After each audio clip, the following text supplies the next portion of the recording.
Good evening, everyone. The Great Northern Conference boys basketball race could be crowded by the time the calendar reaches late February. To prove our point, Marquette visited Gladstone. Nobody had a double-digit lead in the contest. How about Marquette Joe Ostrowski would find Rafael Milano baseline, move off the glass for two, and that gives the Redmen a 4-2 lead. Later on, Gladstone.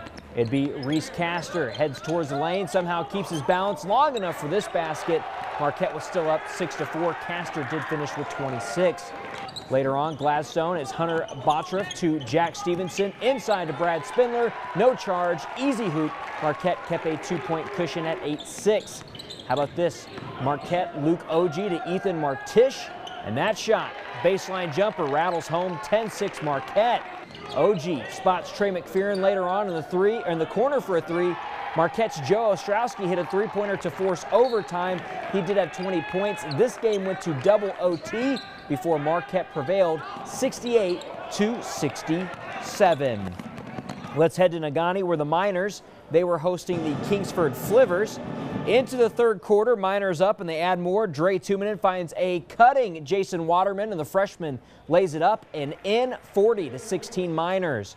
Kingsford did respond though. Trevor Roberts to Court Kootware to Owen Petcher for three. Flivs trail 40-19.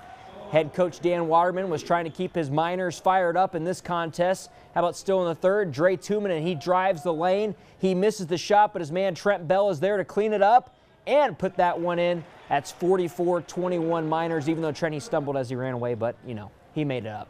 A little more from the dynamic duo here. Dre Tumanen finds his man on one of his 11 assists. That's Trent Bell on the receiving end. He puts up 2 of his 20 points. The Miners go on to win this one big, 70-43. Trent Bell finished with 20 points and 10 rebounds. Dre Tumanen 19 points and 11 assists. Let's head to the scoreboards.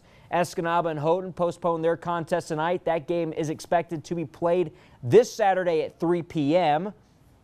West Iron County was in action against Lawrence, and the Wycons won 65-44. Cedarville traveled to Newberry, and the Trojans get the 68-53 victory. Cedarville's Chase Massey had 27 points in the victory, and Rudyard hosted Engadine with the Bulldogs, grabbing a 67-52 victory. Well, the Marquette Redettes were hosting the Negaunee Miners from Marquette. Second quarter action, Redettes down 4 until Bridget Pliska gets the rock and she knocks down the jumper. Redettes trailed by 2. The Miners would try to keep the lead though. Clara Johnson, she's going to swing a pass to the corner to Haley Fazat, and she drives, gets the layup to fall. It's 18-14 Miners. Fazat had 11 in this one.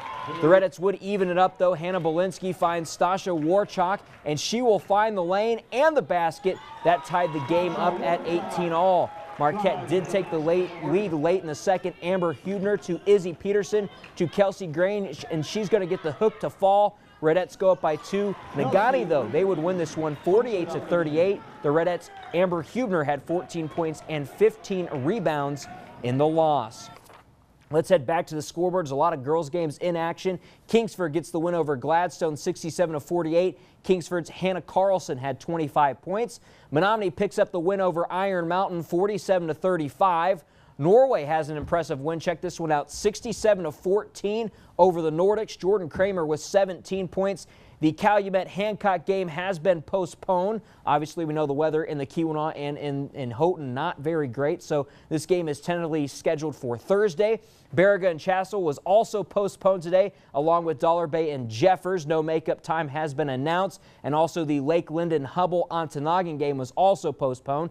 However, Trout Creek was in action. They defeated Republic Michigami 71-33. The Panthers, Elise Bessinen, if you remember that name, it's because she's a great free throw shooter. She had 22 points in this one. The Bessemer Speed Girls defeated Watersmeet 49-34, but Watersmeet's Bethany Baldwin would make the 1,000-point club during the contest. North Central picks up the win over Stevenson 48-43. And it looks like Superior Central, they grabbed a pretty impressive victory over Kearney NATO 38-36. How about this close one? Bark River Harris 50, Big Beta Knock 49, and Brimley defeated Alanson 61-33. Let's head to Rock, where Mid-Peninsula coach Bobby Riegel looks like he's trying to help land a plane here. Check this out. Bunch of hand motions going on. Third quarter action, Trojans, Abby Nyland, slow stutter step and move, drive to the basket for the layup. Forest Park led by 23. It should have been all smiles on the Trojans bench. Mid-Peninsula's Sarah Hansen spots Haley Trudell inside. She turns and sinks the shot. The Trojans still had a 21-point advantage. How about this, though? Forest Park, Abby Nyland inside to Becky Showers. Her shot is long, but Hannah Cross gets the rebound, bucket, and the foul. Count it. Mid-Peninsula later on looking to inbound the ball under the hoop, but Abby Nyland steals a pass from Hannah Logan for the easy two. Trojans win easily 58-24. For more sports scores and highlights, you can visit us online at uppermichigansource.com. Busy night for you, even with all the snow in the Keweenaw. Absolutely. All those games were postponed, but we still had a lot of action going on, and that'll continue for the rest of this week.